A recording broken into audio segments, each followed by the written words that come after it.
Hi everyone, welcome to Niffer's Critters. I have little Orion here.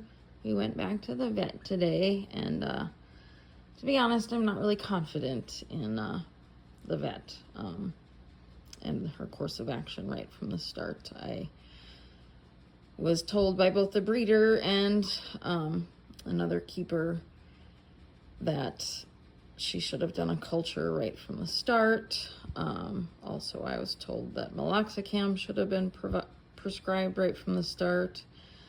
Then also the meloxicam that they prescribed today, which is a non-steroidal anti-inflammatory. I was just given the liquid with a syringe with no attachments and wasn't told how to administer it, so I just squirted it in his mouth, not thinking. And I'm not confident that that was the right way to do it, so I texted the breeder because he seemed really uncomfortable afterwards and had like bubbling in his nose and kept opening his mouth and had a whole bunch of saliva in his mouth. So I'm not even sure that he got all of the medicine in him. She said that I should have been given injectable meloxicam, or I should have been given a feeding tip to get it, make sure it got in him without causing any more trauma to the inside of his mouth or throat.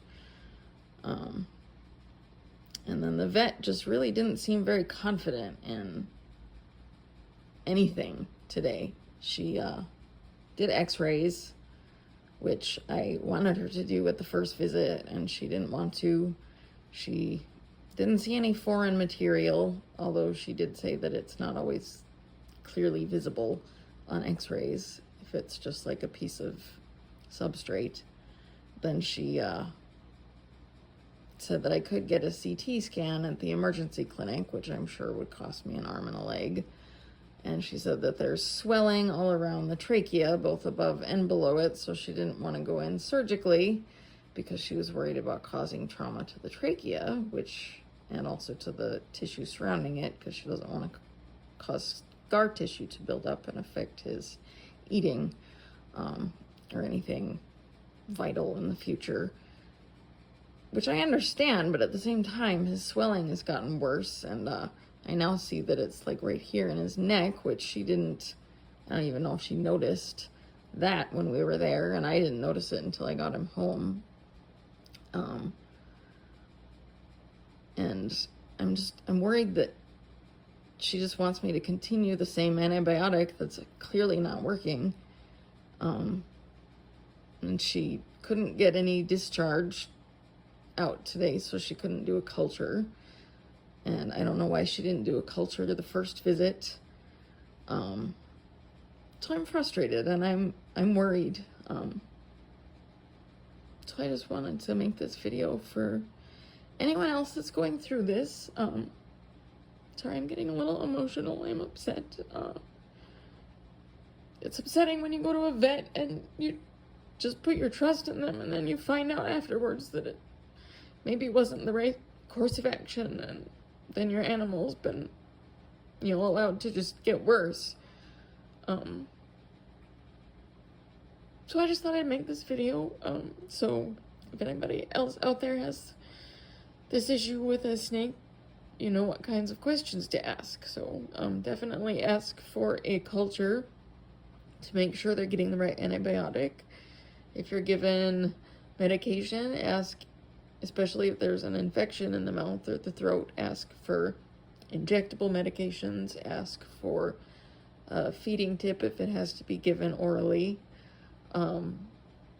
Definitely advocate for diagnostics, because all she did during that first visit was an oral exam, or not oral exam, a visual exam, which I didn't feel like that was enough. And I kept asking her, is there anything more you can do to make sure he doesn't have any substrate stuck anywhere, or to make sure there's nothing going on that you can't see visually? And she didn't want to do anything further. She just wanted to try the antibiotic first. And it sounds like it's a broad spectrum antibiotic, and it would have been better to do a culture, make sure what kind of bacteria it is to make sure that he gets the right kind of antibiotic for the type of bacteria that's in the infection.